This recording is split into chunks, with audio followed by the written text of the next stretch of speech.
respect you for undertaking the Herculean task of putting together a budget resolution that yields to Trump's demands for trillions in new tax breaks for his billionaire buddies, attempts to avoid an unacceptable acceleration of the national debt, all without betraying the middle class by denying health care to the sick and opportunity to the young.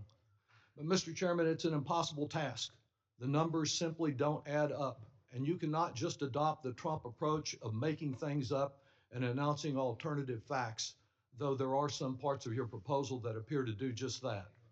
Indeed, the independent, bipartisan Citizens for Responsible Federal Budget concluded last night that your proposal actually adds an astounding $5.5 to $6 trillion to our national debt.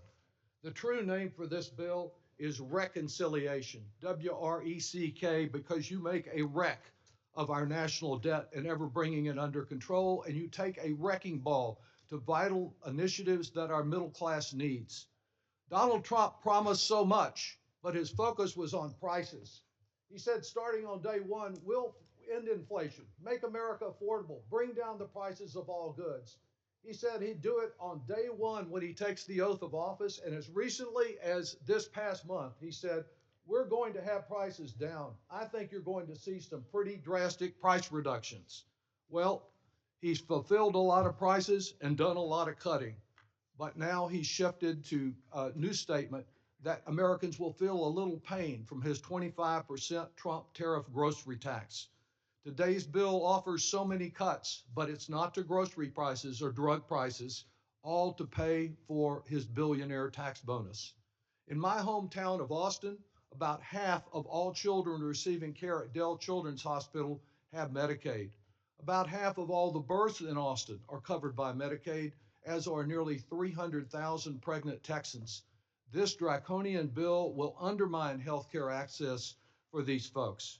For the millions who face the diagnosis of cancer, Alzheimer, or other dread diseases, Republicans are cutting innovative medical research and denying consumers the hope of a cure.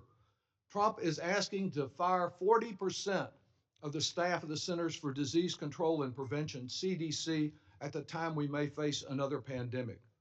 Among the first to feel the pain will be nursing home residents with the planned repeal of new safe staffing standards. It's a double bonus for the wealthy owners, the private equity people who own these nursing homes, because they can provide less care, not provide adequate support for the most vulnerable, while they get new tax breaks and dodge any accountability.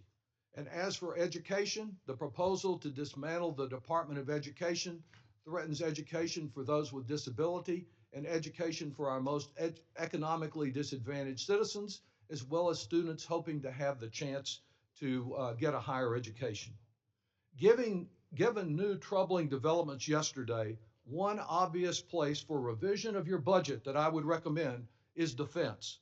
Because since President Trump has declared his intent to pal with Putin and attack our allies, he seems set to engage in the greatest act of appeasement on Ukraine since Neville Chamberlain abandoned Czechoslovakia in 1938.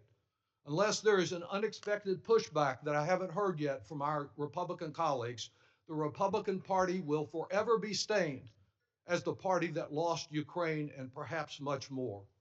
Yes, Trump has promised a new golden age for America. And with this budget imposing new burdens on the sick and the hungry, we see who gets the gold. The billionaires on the front row of his inauguration, not America's middle class, which has been betrayed.